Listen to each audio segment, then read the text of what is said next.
Après moi le déluge. Je ne suis pas d'accord. Il faut se projeter vers l'avenir et faire ce qu'on peut pour que les générations qui nous suivent aient une terre viable. Parler d'écologie, c'est très facile et cela permet de faire de beaux discours. Mais mettre en pratique, c'est beaucoup plus difficile car il faut accepter de renoncer à des éléments de confort. On peut réduire la température de nos lieux d'habitation.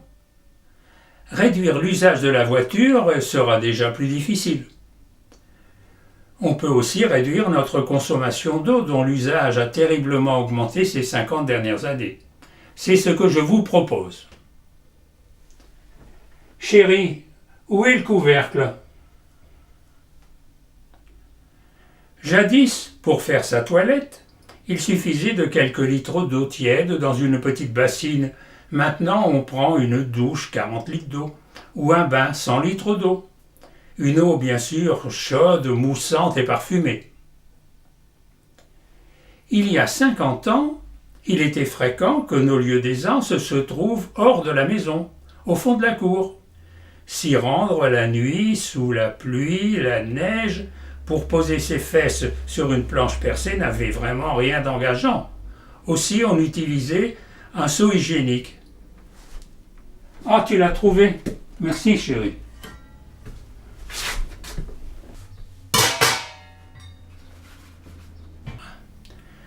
Nos WC sont devenus des lieux luxueux, éclairés, chauffés, ventilés. Certains même s'y enferment pour lire.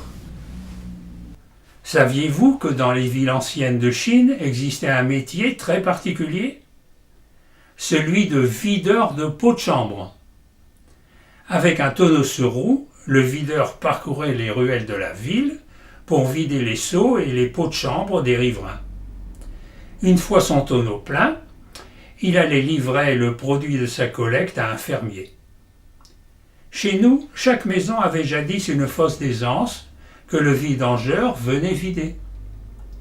Parfois, nous vidions nous-mêmes la fosse pour répandre cet engrais naturel sur notre jardin. En ce temps-là, on produisait des légumes qui avaient du goût. On n'utilisait pratiquement pas d'engrais chimiques.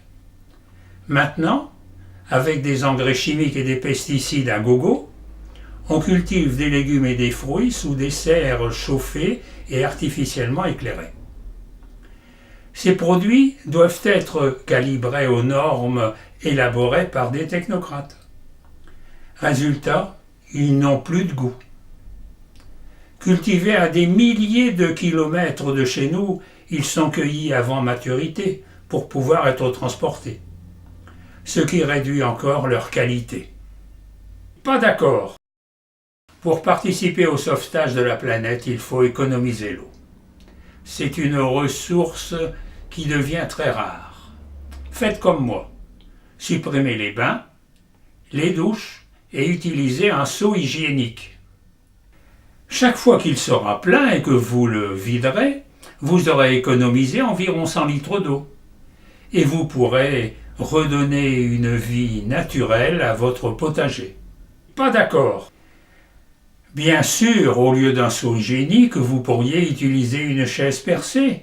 Elle serait plus confortable, mais aussi plus encombrante. Le seau, lui, vous pouvez le glisser sous la table. De ces trois façons d'économiser l'eau, c'est évidemment le seau hygiénique qui est le plus contraignant. Surtout si vous n'avez pas le couvercle sous la main. Voyez ce que je viens d'offrir à mon épouse. C'est aujourd'hui un modèle de collection. Jadis, il était offert aux jeunes filles lors de leur mariage. N'est-il pas beau? L'œil au fond du pot devait les aider à vaincre leur pudeur. N'ayez pas honte de vider un seau ou un pot. Un videur de pots de chambre de Shanghai eut un destin extraordinaire. À 15 ans, orphelin et illettré, il arrive dans cette ville vers 1910. À l'époque, Shanghai était le Paris de l'Orient. Après avoir été videur de pots de chambre pendant quelques années, il exerça différentes activités illégales et monta dans la hiérarchie de la pègre. En 1927, il devient le chef de la triade la plus importante de Shanghai, qu'il dirige jusqu'en 1937. Il contrôle les fumeries d'opium, les bordels, les cercles de jeu. Il avait sous ses ordres plusieurs milliers d'hommes de main, encadrés par des tueurs et des indicateurs. Monsieur Du Yongsheng, c'est son nom, organisait des fêtes somptueuses qui étaient fréquentées par le gratin de la ville, ainsi que par les officiers de la police, des officiers de l'armée, et même par des ambassadeurs. Comme quoi il n'y a pas de honte à vider des pots de chambre, cela peut mener très loin. Laissez ricaner ceux qui pensent, après moi le déluge, que le diable les emporte.